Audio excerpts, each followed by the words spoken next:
Do you ever get that nagging feeling that you're capable of so much more, but something, a lack of confidence, just keeps holding you back? Have you looked at some people and wondered, how are they so effortlessly confident? Well, what if I told you that the rock-solid self-belief you're looking for isn't some genetic lottery prize, but a skill you can actually build, backed by science? We're about to break down an evidence-based formula for genuine self-confidence and give you some powerful steps to start developing it today. First off, let's bust a huge myth. The idea that confidence is something you either have or you don't. That belief is incredibly disempowering. While psychological research suggests that up to 50% of our baseline confidence may be linked to genetic factors, that's only half the story. Our brains have this amazing ability to change and adapt, known as neuroplasticity. This means confidence isn't set in stone. It's a dynamic skill. And just like learning an instrument or a new language, you can get better at it with practice. The foundation of true self-belief isn't just about your DNA. It's about the habits and thought patterns you can learn and master. So where does a lack of confidence really come from? It often begins with the story you tell yourself about yourself. That little narrator in your head can easily become your biggest critic, replaying a highlight reel of your doubts and fears. This inner monologue is often shaped by past experiences and our own anxieties, and it can create a self-fulfilling prophecy. When you believe you're not good enough, you start acting in ways that prove it. This is often cranked up to 11 by what psychologists call cognitive distortions, basically irrational thinking habits that sabotage our confidence. Things like catastrophizing, where you instantly expect the worst-case scenario, or black and white thinking, where anything less than perfect is a complete failure. These aren't just bad thoughts. They're patterns that can impact your brain chemistry, firing up your fear center, a key player being the amygdala, and keeping you stuck in a cycle of anxiety. But here's the good news. You can learn to rewrite that script.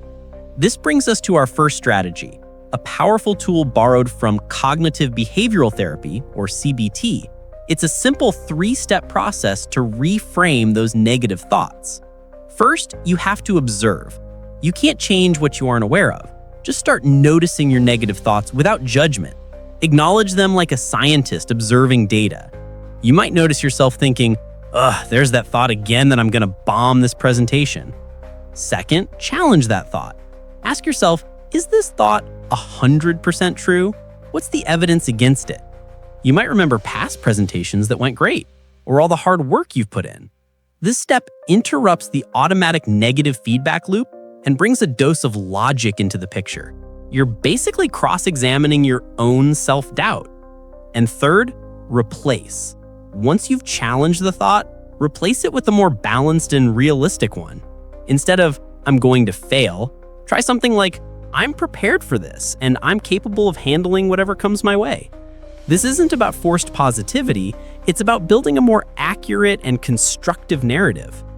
Now that we've talked about managing your thoughts, let's get to the most important part of the formula, taking action. There's a popular idea that you have to wait until you feel confident to act. That's a trap.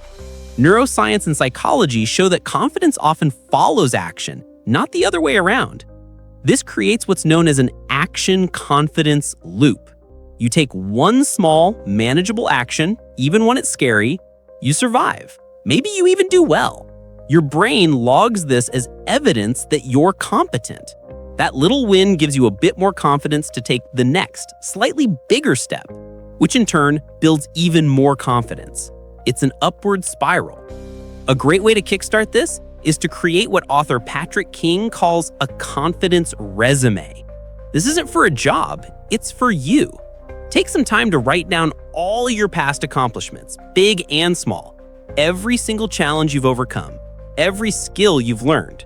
This becomes your personal file of hard evidence to shut down that feeling of not being capable.